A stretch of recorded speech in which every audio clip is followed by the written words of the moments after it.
10 boundaries you need to learn habang tumatanda ka. Number 1, hindi lahat ng problema ng iba, problema mo din. Pwede kang makinig pero hindi mo kailangan pasanin ang bigat ng mundo nila.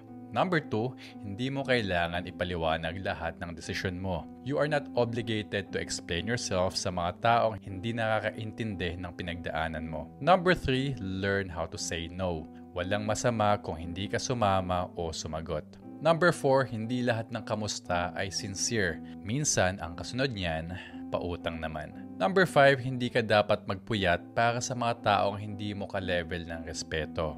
Respect is a two-way. Respect is not one way. Dapat mutual yan.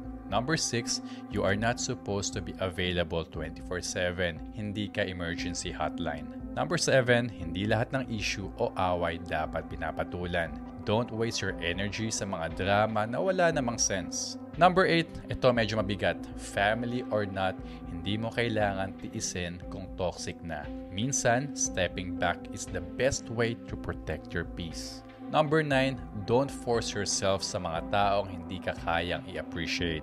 Huwag kang marupok, hindi ka panakipbutas. At number 10, panghuli, hindi mo kailangan ipagpalit ang mental health mo para lang mapasaya ang iba. Always remember, ang boundaries ay hindi pader na nagtutulak palayo. This is how you protect your peace, your self-respect, and your well-being. At habang tumatanda ka, mas lalo mong maiintindihan, hindi selfish ang magmahal sa sarili. It is a necessity.